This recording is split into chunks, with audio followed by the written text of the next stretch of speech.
This is the Bureau of Lost Culture. I'm Stephen Coates. I'm here with my collaborator, comrade in arms, Paul Hartfield. Hi, Stephen. Photographer. And we've got a very special guest today, but the Bureau of Lost Culture dedicated to collecting and recollecting, unearthing, extracting lost, half-remembered, forgotten countercultural stories. Now, we have with us a very special guest, America's leading scholar of high strangeness, Erik Davis. Hello, Erik. Hey, good to be here. I wish that somebody would call me London's leading scholar of high strangeness. That's a great title. Yeah, I actually kind of resisted that. I was like, oh, come on, guys. I mean, I'm a little more humble style, but they were like, no, it's accurate. Let's do it. And I'm like, okay, here we go. I have been doing it for a long time, so. Publishers love that. Now, the reason that we're here is that Erik has published his latest book, High Weirdness with Strange Attractor, Drugs, Esoterica and Visionary Experience in the 1970s, an exploration of the emergence of a new psychedelic spirituality in the work of Philip K. Dick, Terence, McKenna and Robert Anton Wilson. Now, we're going to dig in, Erik, to those three authors, but for people who don't know you and don't know your work, just give us a brief bio, would you? Absolutely. I've been a freelance writer covering counterculture and weird stuff for 30 years, really eclectic range of things, but united in many ways by the quality of the weird or unusual or counterculture or edgy. And so I've written a number of books. My first book, Technosis, was a kind of cult classic of media studies. It was about technology and the relationship to the religious and mystical and esoteric imagination. And I've always been interested in where popular culture and religion, broadly conceived, combine. And so that's a lot of what makes me interested in the counterculture. And your website, technosis.com, is really the kind of archive home of that, including your podcast and various other things. Yes. I mean, I have my podcast, Expanding Mind, I've been doing for 10 years, and tons of my writing is on my website. So it's really quite a treasure trove for folks interested in that kind of stuff. And then I got a PhD a few years ago. I've always wanted to get a PhD and got a degree in religion from Rice University, working under Jeff Kripal, who writes about counterculture stuff and UFOs and superheroes and things that most religious scholars don't write about. He's a real character. I'll tell you what, there'd be a lot more people religious if they were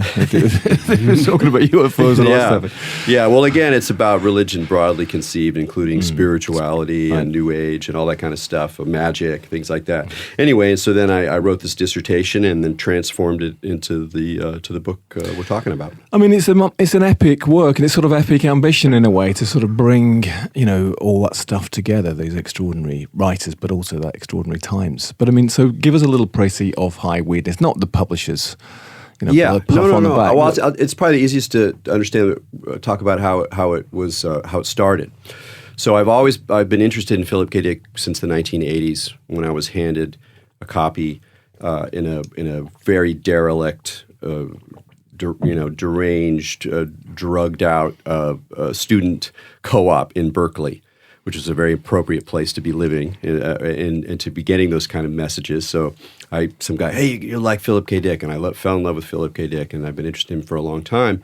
So when it came to the idea of writing a dissertation, I was like, I'm just going to work on Philip K. Dick, because in addition to writing this wonderful, paranoid, bizarre, weirdly prophetic, brilliant science fiction, he had this visionary experience. He had a number of them, but he had an extraordinary set of them in 1974, beginning in 1974, that he called 2374.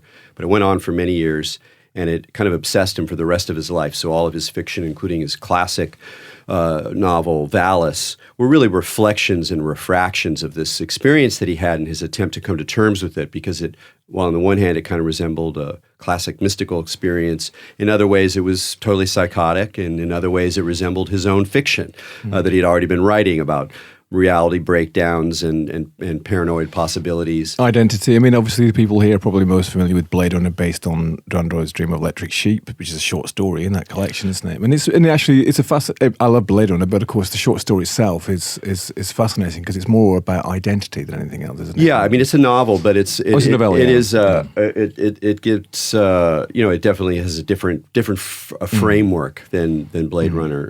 In some ways, other films that have been made on Dick's work are a little closer to his kind of metaphysical questioning. So there's a kind of philosophical dimension, even though it takes place in these absurdist, amusing, and sometimes quite harrowing and nightmarish Which of those, worlds. do you want to list those films? Oh, there's a lot of them. I think the most important ones, would be Total Recall, which is trashy, but in some ways excellent. A Scanner Darkly is a wonderful film by Richard Linklater that goes into a Minority Report is really based on a short story and includes some really important, Phil Dickian elements. So there's in a lot of ways his kind of spirit. Anytime there's a sort of false reality kind of thing like Truman Show or Matrix, in some ways we're in kind of Philip K. Dick land, even if he's not explicitly evoked as one of the figures there. So reality breakdown is a big trope. Right. So he was your way in. He was my way in. So he had this great experience. I thought, okay, I'm just going to write about this. Perfect stuff. I had helped edit a book called The Exegesis. So when he had his experience in 1974 and he lived 8 more years, he kept a private diary, which is this immense, million-word plus metaphysical, paranoid, private, speculative diary. And some of it is brilliant and some of it is absolutely pathological.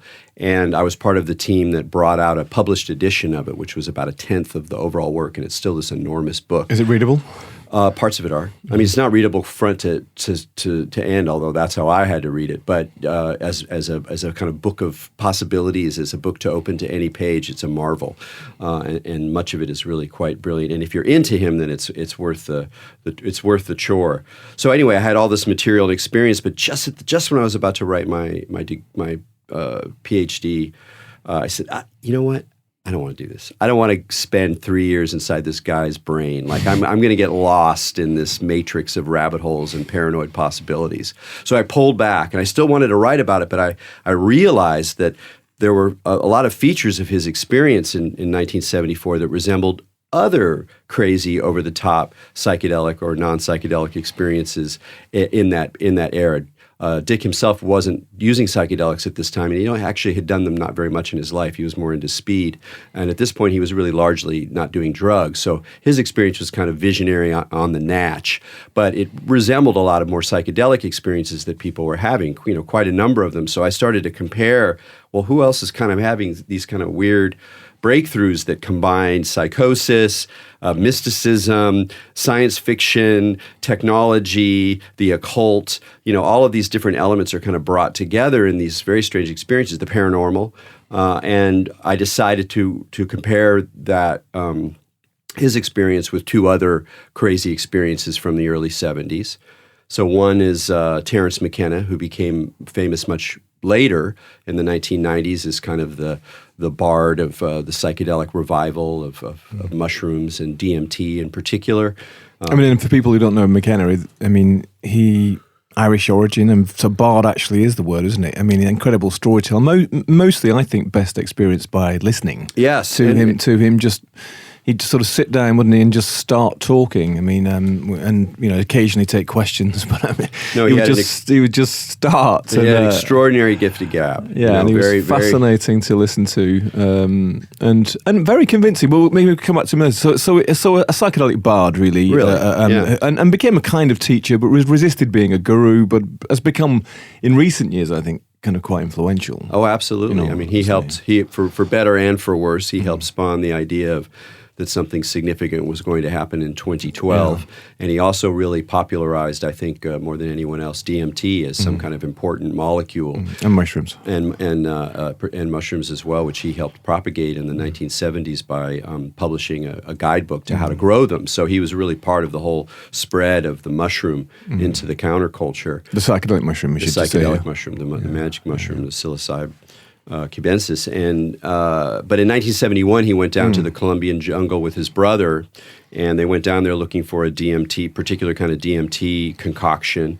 But they stumbled into basically a field filled with psilocybe mushrooms. They started eating the mushrooms, and then they concocted this kind of pseudo-mystical scientific ritual experiment thing, which they called the experiment at La Chorrera. and they, did the ritual, did the experiment, took, a healthy dose, but something more than ordinary high dose trip happened to them. His brother basically lost it for a number of weeks and was kind of channeling cosmic information, and it was very weird. And then Terence had a little bit more sanity left and was sort of interacting with his brother, but he saw a UFO and saw these synchronicities, and his story that came out of this very wild experience really was the kind of core of all his later ideas. So to understand where he comes from, you really have to look at this, which he wrote a book about called True Hallucinations, which is a wonderful read, and he did an audio version even before that, which is even better because his voice is so marvelous. But again, in that experience, it's the same kind of, it's like kind of psychotic, kind of paranormal, kind of religious, kind of occult, kind of science fictional. There's all of these elements that are weaving together. And once again, another version of something like that happens to our third person, Robert Anton Wilson, who's probably the least known, though is much deserved object of study for people who are into this kind of stuff. He's probably most famous for co-writing a book that came out in 1975, but was written earlier, called Illuminatus. And Illuminatus is like this immense shaggy dog story of a book filled with satirical conspiracy theories, occult secret societies, drug humor, hippie pornography, lots of satire. It's a silly but brilliant and satirical book about the counterculture, about radical politics, about paranoia and conspiracy theory, and sort of using all of this element with a great focus on the Illuminati, who are now this sort of major feature of popular culture. And we can blame a good deal of that on Robert Anton Wilson, who helped bring in the already existing ideas about the Illuminati that existed in right-wing conspiracy groups going back, really a couple centuries. But he kind of gave them this crazy, wacky, over-the-top glaze. And presumably, David Icke is a the sort of natural love child of Robert Anton Wilson. Yeah, except that they don't get the joke. The thing is Illuminatus is filled with is funny. It's filled with you can't read it and not see it as a satire, but at the same time, it kind of seeps into your mind. And it's a good example of I think a really important distinction to make is between conspiracy theory, which are the actual ideas about what these conspiracies are and who's behind them, and they're usually delivered with a lot of earnestness and conviction. And compare that conspiracy theory to a larger sense of conspiracy culture, where people just kind of enjoy this stuff. They find it interesting, fascinating. They don't believe it necessarily. In fact, a lot of times they don't believe it, but they're kind of into it in a weird way. And that's sort of part of the countercultural imagination, is this playing with outlandish ideas that you don't really believe, but you kind of enjoy, and you kind of linger or dance with them a little bit.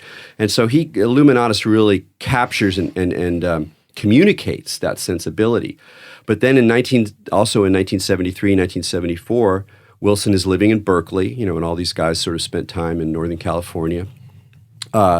Is living in Berkeley, and he's taking a lot of LSD, and he's using it to sort of explore how to meta-program your own experience, how to go into a trip and sort of set up a possibility and then have that possibility realized during your experience. So he's doing a lot of positive thinking. He's doing a lot of occult ritual. He's doing sex magic. He's just basically what he calls experimenting with brain change. So he's not really a spiritual seeker. He's not seeking mystical oneness or the encounter with the gods. He's more experimenting with how the brain constructs reality and to play with the tools through which we can explore really bizarre, outlandish realities. But he's still doing it in this kind of secular, playful, experimental way until he kind of goes too far. And he becomes convinced that there are non-human intelligences associated with the star system Sirius who are communicating to him. And they're communicating through all these synchronicities that are happening in his life and all the books he's reading and conversations he's having. It's all pointing to this secret truth that there really is a secret behind these conspiracy theories. And so what he talks about in his next great book, Cosmic Trigger, is basically going into this paranoid worldview and then getting out again. And so I'm tracing that process of how that stuff leads. And all three of these experiences really resonate in really fascinating ways. Right, so you've taken these three characters, authors, kind of, in McKenna's case, and was it just them, or did you have to sort of, okay, these are the three that I'm going to look at this theme through, or is there something about these three in particular which actually, no, it is them, they define it in some way? It's a great question. Actually, I do use that to think and talk about a broader situation of what happens in the 1970s, what happens to the counterculture in the 1970s when the great dream of the 60s, the sense of radical transformation, whether it was going to be spiritual or whether it was going to be political or both, is not going to happen. That's not happening. It's not going on. And suddenly you're adrift in the 70s. The economy's worse. There's an energy crisis. People are worried about pollution and the environment in a new way. Lots of people are kind of still fighting for their own splintered identities. There's terrorists. I mean, it's a kind of a bummer era. And you can hear it in the music. There's a lot of, sad singer-songwriters as opposed to raucous, and of course there's rock and roll. There's a lot of different kinds of music, but it's a driven, intense, kind of desperate time in a lot of ways. And I think that their experiences and the fact that they take place in the early 70s really suggest this. There's still this desire for radical transformation. There's this desire to get into the reality studio and change the rules, but it's no longer attached to concrete social possibilities. So in individual minds, people just go as far as they can, which is, it's the same time that people are turning to cults and new religious movements and gurus. It's just that these guys they stuck true to a certain kind of psychedelic individualism, a kind of singular exploration of the possibilities of consciousness, but they did it extremely intensely. I think, that's in America much more so. I mean, in this country, we were talking earlier about the difference between British counterculture and American counterculture. In the 70s, it did go dark and wrong here too. There's the famous line, I think, in With Neil and I, isn't it? I think when the 69's turning into 70 and he says they're selling long-haired wigs in Woolworths. It's like this sort of the sign, that this psychedelic dream is starting to crack open. And what seems to have happened here is that it got more political. I mean, there's, talking to Richard Adams about the foundation of Frestonia. You probably don't know about Frestonia. No, I know about it. Right. So, and all these kind of political things happened. Of course, then people went off into different drugs as well. Cocaine and stuff took over in terms of music and everything changed. But you're saying that in the States is that whereas that darkness also happened, and also there's a lot more political activism and, the birth or the development of the ecology movement and green politics and feminism and all that stuff too, these people are kind of in a way holding the torch still for that late 60s psychedelic vision. Maybe they've taken it into a personal, the personal transformation rather than societal transformation. Is that right? I would say both are going on, but they're definitely still holding that torch, and that intensity I think helps but it also helps us understand what's actually happening in the 70s, not just in terms of the counterculture. But, in a lot of ways, I've been studying the 70s for a long time, and this book was partly a way just to talk about the 70s, which is an era that I think we don't quite acknowledge for its significance because it's sort of a bummer. It's kind of hard to get a story around it because it's very fractured and diffuse in some ways. But it's really where our modern world, our contemporary world really begins, in the sense that you have the emergence of computer networks. You have the emergence of a consumer economy based on debt, where people are, buying their own kind of lifestyles. And it's also the place where, as you mentioned, you can buy the wigs in Woolworths. But what that also means is that, the 60s were happening in the countercultural sense, to a relatively small number of people in a relatively small number of places, at least just to speak from the United States. But it's in the 70s when versions of those ethics and practices spread into the mainstream. So it's in 1975 that you have the most high school students taking acid and smoking weed and having sex when they're 12 or whatever it is. It's not in the late 60s. So even on the one hand, all of this stuff gets commercialized, and indeed that's part of the theme of the era, is that everything can be turned into a lifestyle commodity. You know, you're a new ager, you're a feminist, blah, blah, blah. There's going to be some kind of economy that's going to serve you, right, and that we can support that in a kind of diverse, multicultural context. But it also means that these kinds of experiences and the way in which they undermine existing norms is widespread. So it's really not until the 70s that the real kind of woozy meltdown of pre-60s norms really kicks into effect. So there's kind of a society-wide drift, confusion, breakdown that gets sort of recuperated in a variety of ways. And these guys are just like still pushing. They're keeping the pedal to the metal. It's probably the same here, Paul, wasn't it? I mean, we were talking with Jenny Fabian, you know, about the end of the 60s. The countercultural scene, it was very small, wasn't it? And she felt the change as well. She felt it's sort of like she started to turn into, actually, I need to grow up, I need to move on. And that was in the early 70s when she'd done a bit. And then the rest of society was catching up. And she stood aside. Yeah, I mean, that's really when I suppose it's interesting to hear Erik say that, because that's when it went kind of nationwide, wasn't it? Some of those values and stuff, wasn't it? Early 70s, I guess.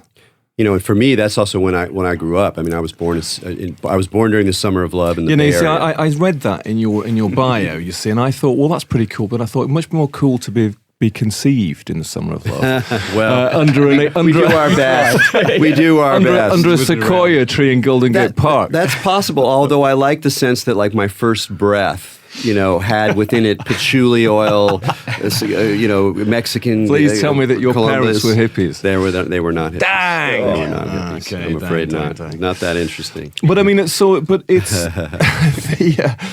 But one thing I wanted to say is that that meant growing up in the 70s.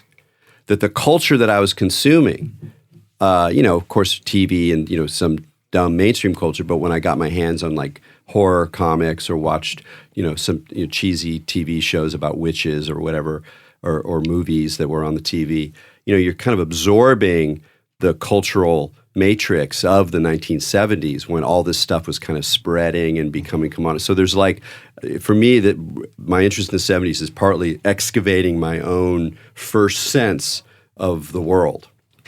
Got it. So, but this also is your thesis to an extent, isn't it?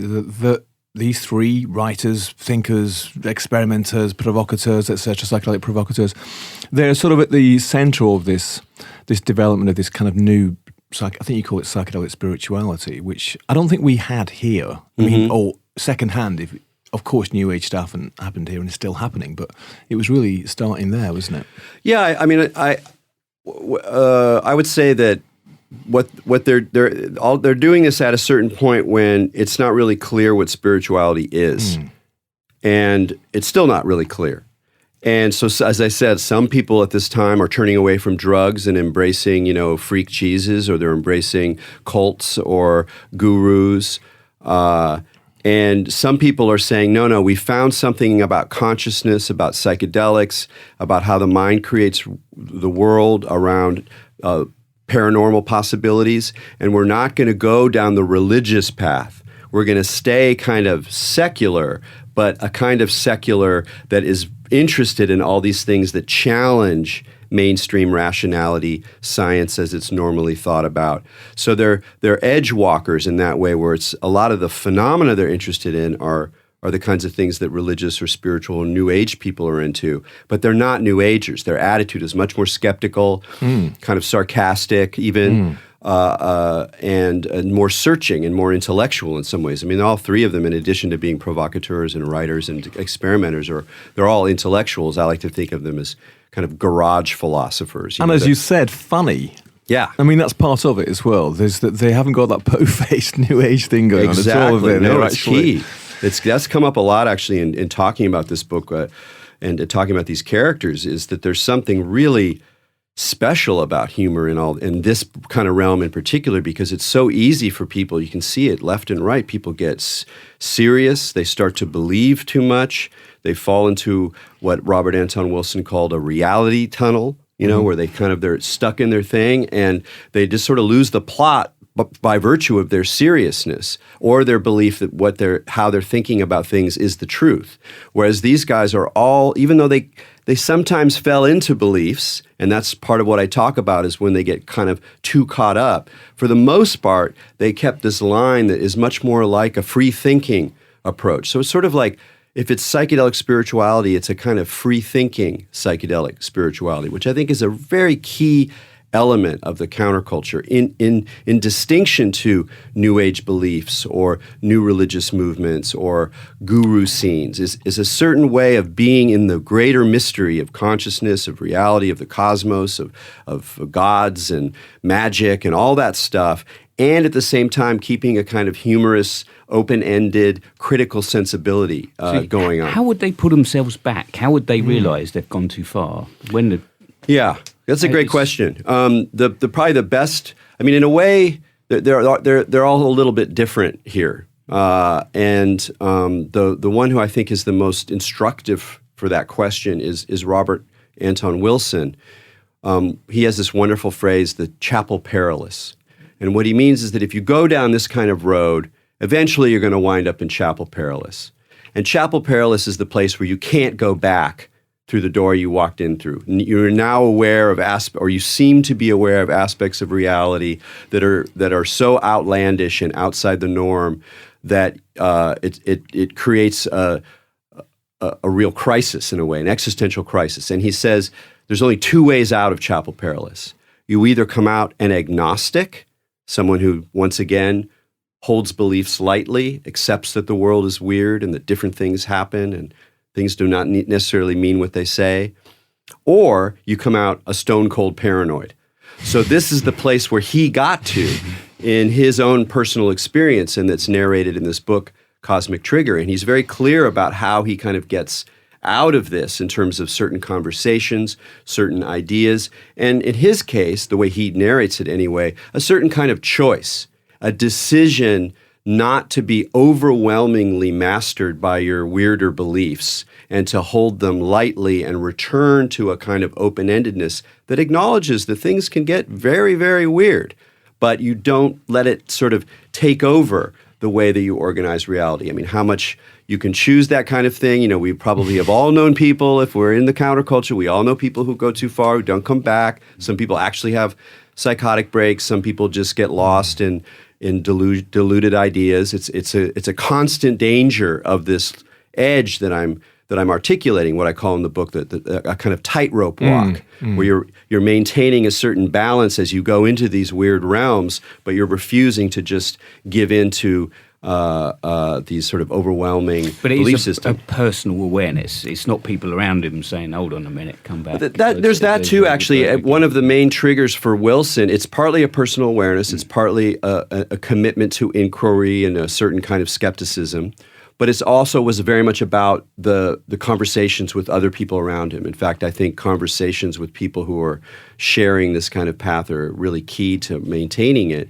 And he has one conversation that he talks about in Cosmic Trigger with Jacques Vallée, who's a famous UFO researcher, also a very interesting California character. And and Vallée kind of says, look, you're kind of taking the bait by believing this story. It's not like things aren't weird. He's not saying come back to rationality. He's saying it's even weirder than that.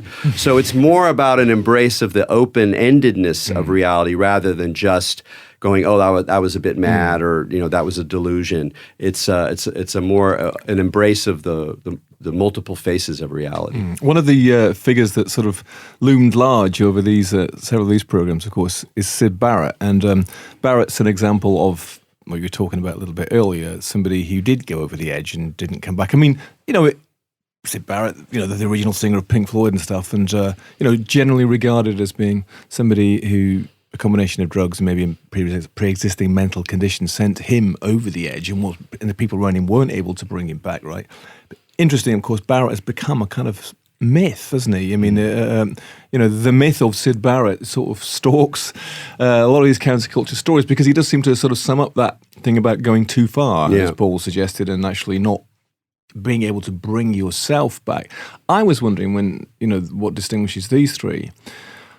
is that they were writers. Now, there's something about the process of writing, I'm guessing, you're a writer, and, I've written bits, which is, of course, self-reflective, isn't it? So, actually, in writing, you are sort of, in a kind of dialogue with yourself. And I wonder whether that brings in that sort of necessary edge of skepticism, of agnosticism, where you don't quite fall for it all. You're able to look forward or into the void and look backwards and still be in your kitchen, sitting at the table writing. Yeah, I mean, I don't think that necessarily goes along because we have all the myriad New Age writings or whatever. But this kind of writing where you're amassing different kinds of philosophies, histories, ideas. They're very much idea-driven writers, but they're also telling stories. And yes, they're being reflexive about their own experiences. But there's a fun paradox there, which is that in a way, if writing helps save them from the craziest possibilities of their experiences, by the virtue of the fact that they're processing these experiences in writing, the writings themselves become, a bit weird, a little bit charged, actually a bit infectious even. And one thing you very much see with readers of these writers, definitely Philip K. Dick, definitely Robert Anton Wilson, McKenna probably a little bit less so in terms of his actual writings, but certainly in terms of his overall worldview, is that people become sort of looped into the story. And without turning them into gurus, because you can't really, because there's not really a single vision there or a claim or like some kind of religious dogma, but there's a way in which these books become very animated for certain readers, for certain fans, and I'm definitely one of those fans. So it's also the thing that writing, while it helps step away from the full-on alternative reality view, it also brings that view into texts that we all have access to, and that for some of us anyway have a unusual dimension to them that kind of continues the weird inside writing. Paul, we did the projects about Burroughs in London, and actually he, precursor to these guys, obviously, but seemed to be somebody who could sort of see both ways, couldn't he? He wrote The Naked Lunch and he did all that, and yet, what was he doing in London? Yeah, walking around being invisible. Yeah. Yeah. Shopping in Fortnum and Mason's. The most straightforward man he'd ever not see, walking down the street in Soho. Yeah. Going into, he was doing all this strange stuff like his time-space interventions, and I don't know if you know this story, but he successfully closed a cafe down in Soho. Oh, I don't know that one. Oh yeah, he performed. The story, is according to Miles, is that they served him a portion of dodgy cheesecake one day, which caused him some stomach problems. The Mocha Bar that used to be around the corner, just from here. And in revenge, he performed a time-space intervention on them, which basically involved going in there with his reel-to-reel tape recorder, recording the soundtrack of the cafe and taking some Polaroids, and then going back in the next day and playing the previous day's soundtrack back. And I don't know if he was displaying his Polaroids at the same time, but the cafe closed down a week later. That's great. Anyway, but the thing about Burroughs is that, he was l'ombre invisible. He lived around the corner in St. James, and despite writing all that stuff and the stuff about Yaga and the psychedelic stuff and his life as a junkie, he was certainly able to just carry on as a sort of rather posh elderly man, and I don't know, quite a normal life, isn't he, in some ways? Well, he's a very interesting figure, and I think he's the most important of the beats for all three of these guys. Actually, maybe McKenna doesn't talk about him too much, but Philip K. Dick talks about Burroughs a lot in the exegesis, and Wilson was definitely influenced by him as well. And I think part of what's interesting about Burroughs in the context we're talking about is that while on the one hand he was probably the most sophisticated about magic and the occult of the beats. He really believed it in certain ways, the power of sigils, the power of signs, the power of ritual actions to disrupt reality. But he was profoundly unsupernatural in his approach to these things. They were material processes. They were not particularly enchanted or particularly romantic. He was not a romantic in any way. And that mixture of kind of an interest in magic as a way of disruption, of disrupting consensus reality, of getting your hands on the machineries of the reality studio, but with this sort of sensibility where you weren't trying to become a wizard or a magic person or a guru or even or even an artist. It wasn't a preconceived thing. It was just stuff he did, which was great for us to learn. Yeah. I saw him as this wizard guy, but he wasn't. He was just a... Yeah, somebody did stuff all the time, He just wasn't did he? stuff. Making collages, taking his photographs, recording things. He was just doing stuff, wasn't he? Yeah. Yeah, and it has also a lot to do with a certain politics of power where he recognized that consensus reality is a kind of construct or a story or a symbol system, a set of symbols, of sign chains that are there partly to support power. And if you're a countercultural, have that countercultural edge or an anti-authoritarian edge where you're not interested in that, then the most important thing about magic is not that it calls up spirits from beyond or the dead or anything like that. What's important about magic is that it disrupts those symbol systems that maintain consensus reality. And in a lot of ways, all three of the guys I'm talking about, that's kind of partly the way I approach it. It's very true, particularly for Wilson, who was the most politically aware of these three guys. He was very, very aware of magic as a kind of symbol system that is able to disrupt mainstream consensus stories about how things are organized and therefore open up the possibility for something else to happen, something radical, something about freedom, something about transformation. That's interesting. And just before we leave Burroughs, though, because he did manage to transform the reel-to-reel tape recorder into a magical implement, didn't he? Which was that whole other stream which is in your book, and particularly with maybe Wilson, but Philip K. Dick is technology. So you've got this new technology coming. Terence McKenna later, of course, his speculative theories, which are connected with the internet and all that sort of stuff, and the time wave, that comes a bit later. But this new technology thing, computers, absolutely key, matrices, networks, and with Timothy Leary too, that's all coming in as well, isn't it? Absolutely. In fact, actually, McKenna, one of the things I discovered doing research, which was wonderful, is that McKenna wrote a book in the late 1960s. He just out of college. It's a kind of a young man book. It's very angry and kind of over the top. And he never wanted it published. So it's not anywhere available, but I was able through the family to read it. It's called Crypto Rap. As in W-R-A-P or no, just R-A-P. So like in the old sense of the rap is like a conversation or a rant, or a ramble, a group conversation. And in that book, it's more about media than it is about drugs. It's more about Marshall McLuhan as a kind of a way of looking at how media is transforming consciousness, and that drugs are part of that transformation. What's Marshall McLuhan? Marshall McLuhan is a media theorist who was very popular in the 1960s. I'm trying to figure he's what's a good analogy today? I'm not really sure who we would look to. It's not like Malcolm Gladwell. He was very popular, even though he was a fuddy-duddy scholar, and he had his famous phrase was, "The medium is the message," being the idea that it's the structure of the medium, the way particular media are formally as objects, that is more important than any content they have. So the radio is important because it brings us into an oral universe where suddenly we're listening rather than reading. And that he tried to kind of evoke the new characteristics of the electronic media world that was exploding in the 1950s and especially in the 1960s.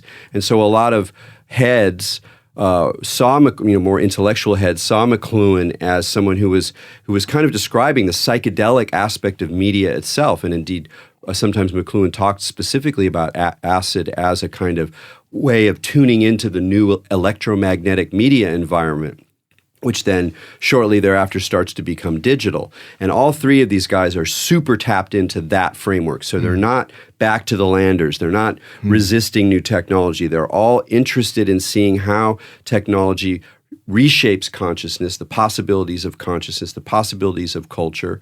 And they're not necessarily utopian about it.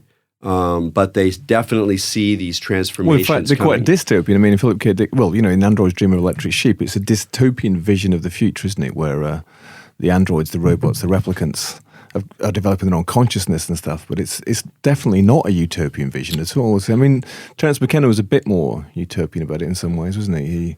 With his visions of, well, couldn't have been utopian if he regarded 2012 as a sort of endpoint, I suppose. But well, he thought that history was evolving and transforming, and that it would reach a kind of final point. And whether or not, I mean, it's not utopian in the sense of like creating a happy society where everybody is fulfilled and in balance. It's more like he saw history as having this kind of forward-moving momentum, and that the rapid transformations in technologies that we see now, and the sense of reality itself being kind of disrupted and constantly accelerating, which continues to be our experience today, that all of that is kind of a foreshock of this final moment, at which point everything becomes a kind of galactic starship, or we re-enter galactic civilization, or some other science fictional kind of possibility. So while it is progressive, it's not exactly utopian in the sense of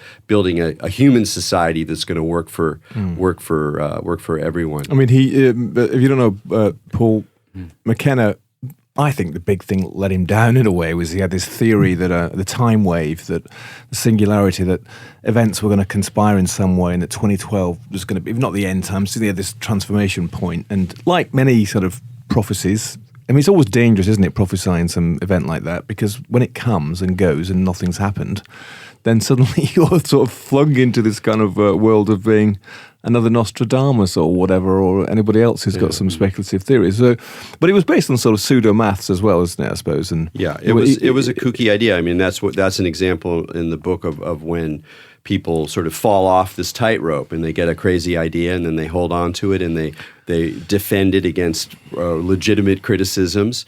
And so he really kind of developed this construct, and sort of, lucky/unlucky for him, he died young in the year 2000, so he wasn't around to see the sort of failure of this idea that nothing's particularly magical happened on that date. But there's another aspect of like his general account of acceleration, of the breakdown of society, of the intensification of novelty, which is one of the ways he talked about the end of history would become more and more novel, does have a certain allegorical punch, and continues to do so. So there's a way in which there is a prophetic dimension. It's just that it's important not to literalize it, and that's really in a lot of ways what I'm doing here, is taking these crazy, wacky, outlandish experiences and trying to take them very seriously, but not take them literally, which is how people often blow it, is they think they're true, and then they go into it. And I'm like, no. But let's see how they work. Let's see what they're saying about everything else that's happening then and now. And I think just to circle back to the book, and because it's seated to a large extent in California in the sort of first half of the 70s. Now, from a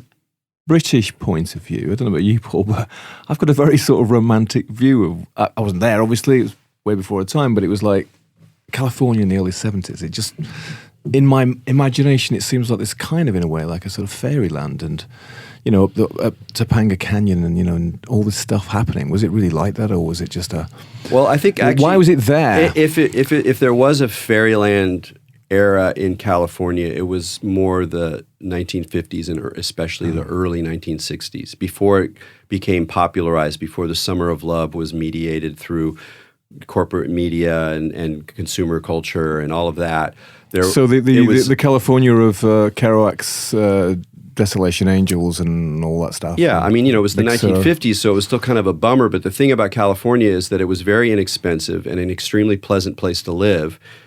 People came back from the war. They had enough money through the War Act, so they could eke out a living. Be able to get some money, go to college for a little while. But people could survive on very, very little money in a warm place that had a history already of crazy religious ideas, health fads, and a kind of art of life that wasn't based on sort of New York art culture with seriousness and trying to be like a European, have that kind of European gravitas, but instead where life is art, and and the enjoyment of life, the bohemian lifestyle is itself part of art. And you see that in like the journey of the beats from the East Coast to the West Coast, and how the West Coast kind of transformed their visions and made them in some ways more religious. There was a lot of Buddhism on the West Coast.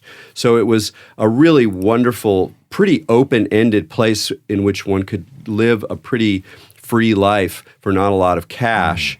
And that was also the environment where, people were experimenting with LSD, and it really becomes the first kind of acid culture in the 1950s, when acid kind of leaks out of university labs or clinical offices and goes into private psychiatric research, and then eventually into the counterculture. So, Kesey and Ginsberg are both in, the Bay Area when they first try LSD and kind of go, whoa, this stuff could be fun. And, Leary's doing it on the East Coast too. It's not like it's only about California.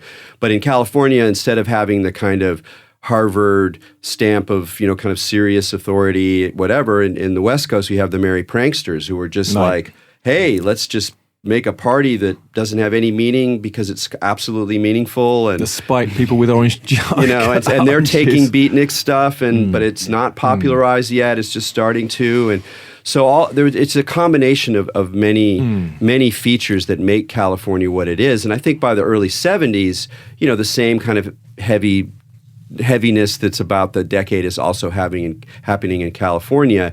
That yes, Laurel Canyon was a groovy place where there was a lot of, suddenly very wealthy, relatively young people with lots of drugs around and lots of sexual opportunities. So everything can get fun and also deeply unraveled very quickly. So I think a lot of people also got lost in the 70s in a way that was challenging, but still it was a place you could live very inexpensively, and there was a way to kind of maintain yourself in a bohemian lifestyle that was self-sustainable in some sense. And all three, so Anton, Wilson, Philip K. Dick, and McKenna, are they broadly based in California during this time? Yeah, definitely. I mean, Wilson lived there from the early 70s and spent most of the rest of his life there. He spent some time in Ireland.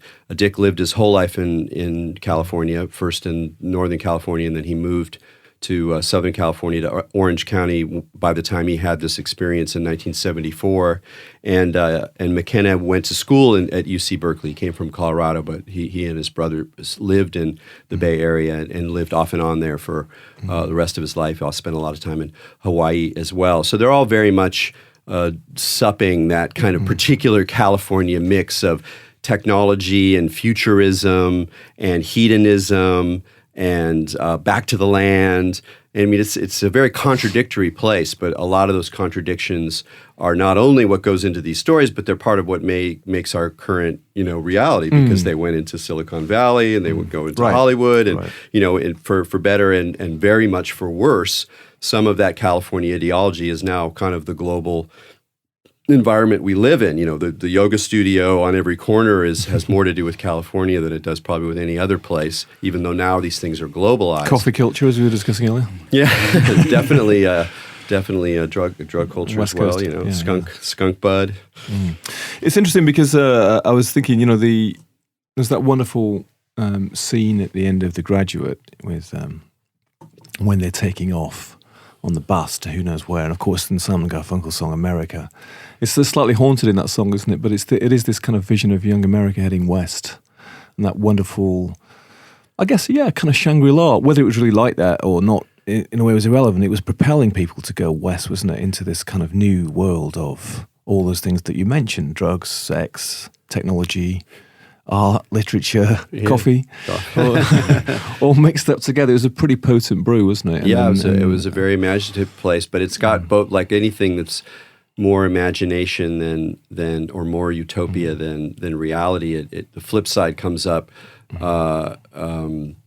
Also, Christopher Isherwood, the British writer who lived and died in California, has this great line where he says, California is a tragic land, like all promised lands. And it's also the case that of all the cities in the world, the one that has been represented in terms of apocalypse by far is Los Angeles. Like Los Angeles is the great apocalyptic city, the city of the end, of disaster, of fire, of breakdown. And it's not that, I mean, that's partly based on realities of Los Angeles, but it's also an imaginative fact that while California is, endless summer, the sun blazing, the day is happy, we're, nude and bronzed and enjoying the fruits of life, spiritual and hedonistic, it's also the sunset. It's also where we hit the edge of the West, where it breaks down and falls into the dark. So it's also a dark, very dark place. And it's not that's sort of the more esoteric side of California. The outside, the obvious side is this happy story, this sort of Shangri-La. But it's not that the reality of it is darker. It's that whole imagination also has this more tragic, paranoid, lost, and even kind of satanic side. And that's sort of the secret heart of in a way, like the California mythos. So you get the Charles Manson. You get the Charles Manson. You get the Altamont. They're part of the same tale. Yeah, in a way. you've got the Vietnam War going on at the same time, which is maybe far away, but it's kind of bringing this darkness in, isn't it? And well, if you look at take Apocalypse Now just as a kind of a countercultural Vietnam film, is that in many ways Apocalypse Now is as much about California as it is about the Vietnam War. You have the surfer from California, you have acid, you see Charles Manson, you have the Playboy Empire, which by that time is in California. It's very much a kind of meditation on the sort of that dark, violent exoticism that's also part of the California dream. In the book, so this new psychedelic spirituality, let's call it that sort of broad term, it's quite interesting for us because we didn't really have that here, did we? It never that bit of the American counterculture didn't really come over here. We've not had very many cults, have we, Paul? Not that I'm familiar with. Well, we've been trying to join a cult. We've been trying to join a cult for ages, but you can't find one. We didn't get cults. We didn't really get that sort of stuff. I mean, I'm thinking there's no writers that I'm aware of, British writers, certainly British writers living here, working here, that anything like those three at all. I mean, more recently you've had people possibly, but not to that. They just didn't produce it. I don't know why that is, or whether we're a more cynical bunch, or just haven't got this sort of scope of imagination, or just that the conditions weren't such. Well, I would push back on that a little bit. One aspect of the psychedelic spirituality is paganism, is the occult, and particularly in a kind of ritual sense. So, well, I'm going to pause you there because actually the point I was going to make actually was that I was wondering we have got a history of the occult. We've got a very old history. I mean, paganism is a huge word, obviously, but in the British culture, in the British psyche, back to pre-Roman times, to prehistoric times, there's been this whole stream of, let's call it, pagan beliefs, Wicca, witchcraft. But this is ongoing through the 20th century. You've got artists like Osmond Spare, and you've got Crowley, whatever you call him, and all those people as well. But there wasn't an American equivalent of that, I'm thinking. But these people, these three writers, in a sense, have synthesized something new, which, is that right? I mean... Yeah, I mean, it gets complicated because by the time that these guys are around, occult traditions and pagan traditions from the UK have entered into the United States. Okay. So there are traditional Wiccan groups that are basing themselves on Gardnerian or Alexandrian Wicca that are in the United States.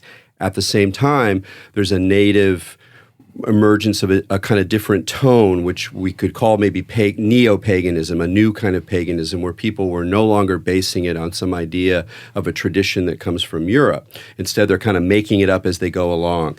And I talk about that in terms of Robert Anton Wilson because he was hanging out around with a lot of these kind of pagans who were like, we can do ritual, we can invoke gods, we can invoke the horn god, but we're not going to say that we did it because we got a tradition that goes back for hundreds of years. We're just doing it because we can do it. And that's kind of this countercultural, even postmodern sense that we can kind of make things up as we go along.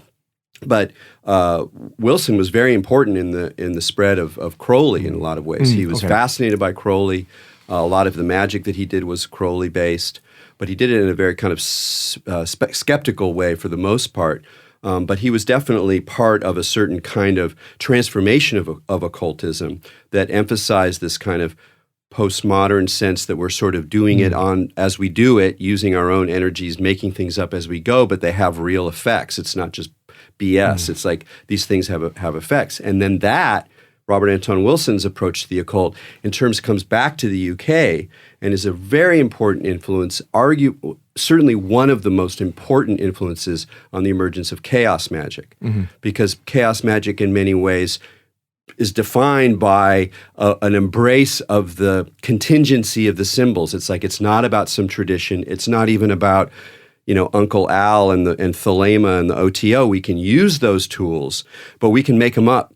And we can do it in a countercultural way. We can do it in a punk rock way. We can do it in a feral way. And that energy, and if you talk, if you follow, Phil Hine and Peter Carroll, whatever, they're very influenced by Robert Anton Wilson and his approach in Illuminatus and in Cosmic Trigger and his later books. So there's kind of more of a loop going on. I just don't think those writers are anywhere near as kind of maybe just anywhere near as popular. I suppose maybe that's what it comes down to, or influential in that way.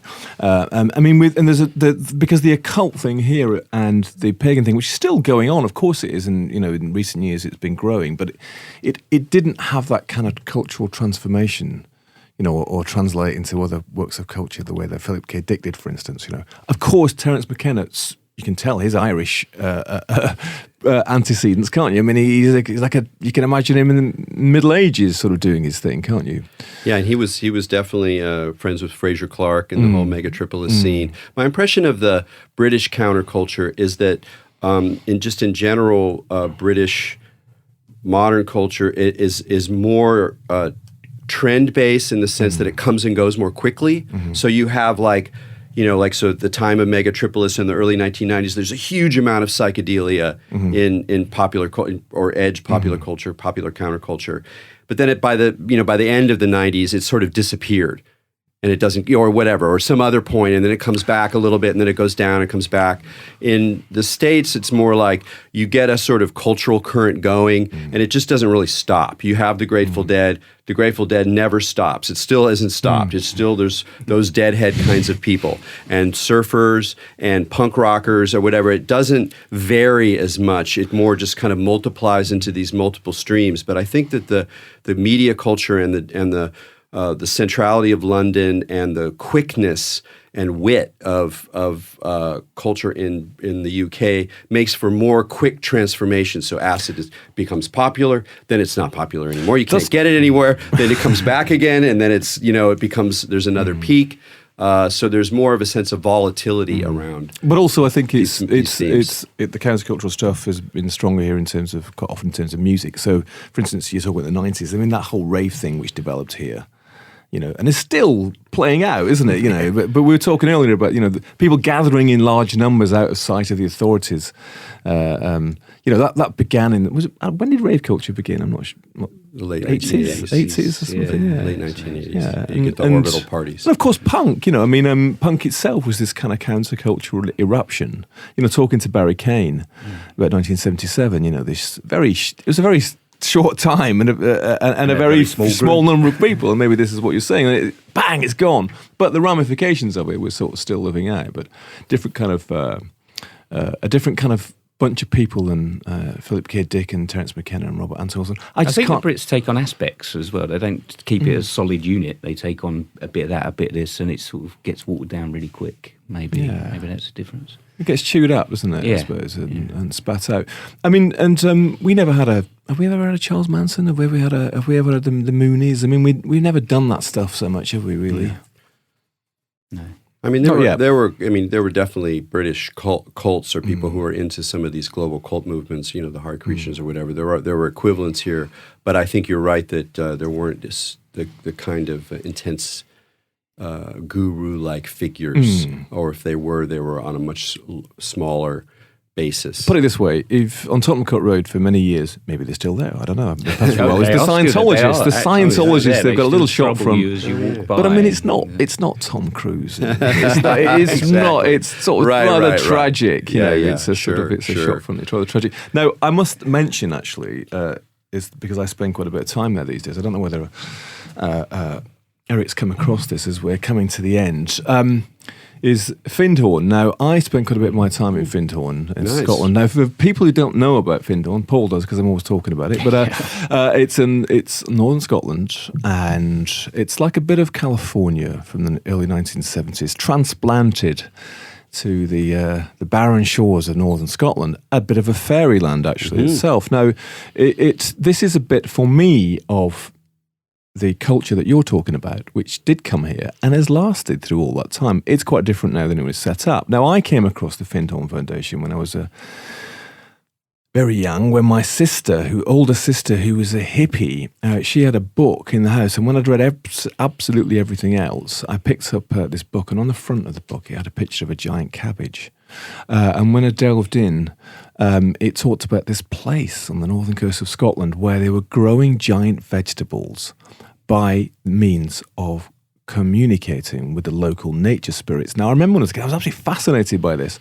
And then, of course, I must mention this quickly because it's a great work of counterculture. In the film My Dinner with Andre, a work of genius, in my opinion, Andre, one of the two characters in the films, talks about American, he's from New York, but he seemed like a Californian, about going to Findhorn, this strange place on the north coast of Scotland.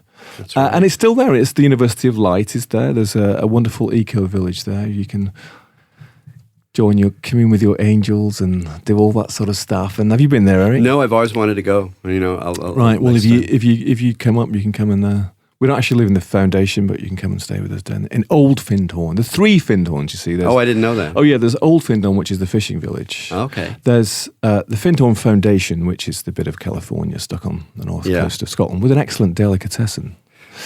No doubt. And then the third Findhorn is the Air Force base where the nuclear bombers set off from. All next to each other. So you get 3 for the price of 1. Amazing.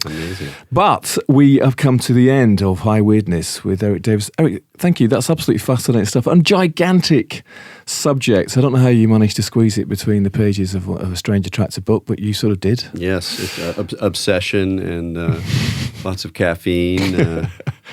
No drugs, I'm sure. Technosis with a G .com is your website, and the book High Weirdness, Drugs, Esoterica and Visionary Experience in the 70s aren't strange attractor now. All right. See you down the road. Thank you. Cheers, Eric. Bye, guys.